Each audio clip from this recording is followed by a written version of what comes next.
Hi guys! May mga nararamdaman tayo sa ating katawan na akala natin ay normal lamang. Ang hindi natin alam, ito pala ay mga sintomas na ng sakit na diabetes. Kaya hanggat maaga ay alamin natin ang mga sintomas na ito upang maiwasan itong lumala at hindi mauwi sa malaking gastos, problema at kasawian. Ayon kay Dr. Eric Burge, huwag baliwalain ang mga senyales ng diabetes sa gabi. May ilang sintomas na maaaring maramdaman tuwing gabi na tila maliit na bagay lamang, pero maaaring ito na ang mga unang palatandaan ng seryosong problema sa blood sugar na maaaring makaapekto sa ating mga bato, nerbiyos, puso at tulog.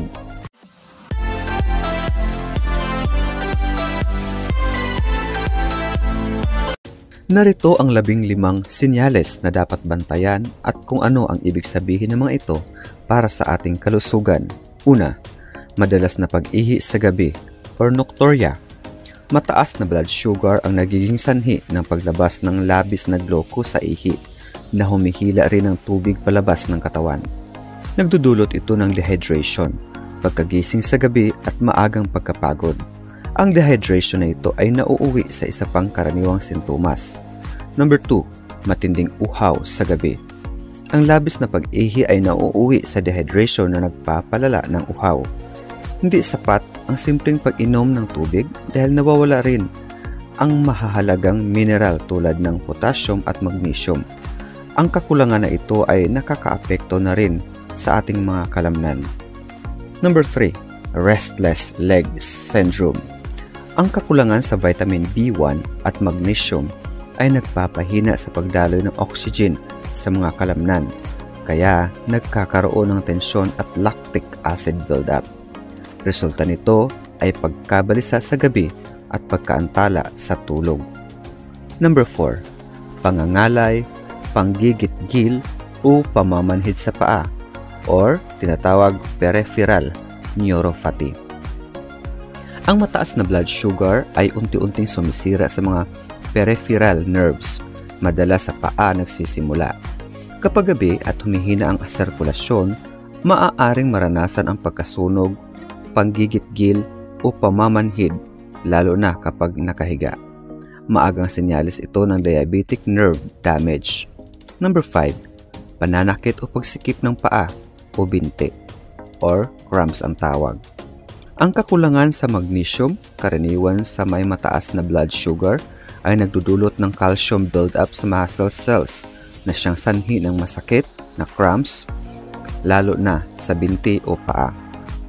Karaniwang nangyari ito sa gabi at nakakasagabal sa tulog. Number 6, pagpapawi sa gabi, sa mukha, leeg, itaas ng dibdib. Ang pagtaas at pagbaba ng blood sugar ay maaaring mag-activate sa sympathetic nervous system na nagdudulot ng labis na pagpapawis kahit hindi mainit.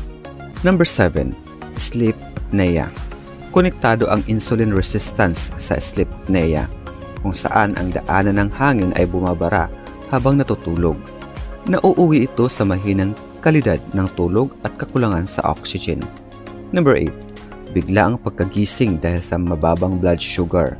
Ang labis na insulin ay maaaring magpababa ng blood sugar sa gabi na nagtitrigger ng adrenaline. Nagdudulot ito ng biglaang pagkagising, kaba at mabilis na tibok ng puso. Number 9, hirap makatulog. Ang mataas na blood sugar ay nakakaapekto sa produksyon ng melatonin, ang hormone na tumutulong sa pagkatulog.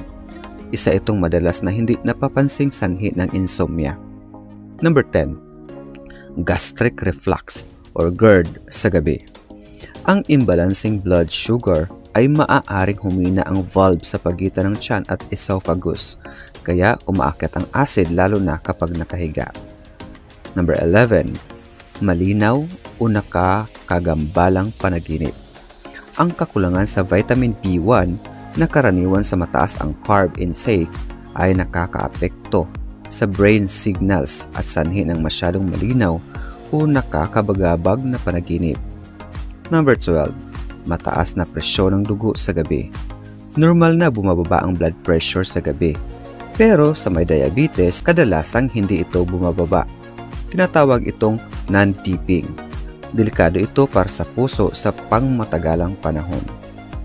Number 13. Palpitation or mabilis na tibok ng puso sa gabi. Ang kakulangan sa magnesium at potassium ay nakakaapekto sa tibok ng puso at maaaring maging sanhi ng palpitations habang natutulog. Number 14. Panggigiling ng ngipin or teeth grinding.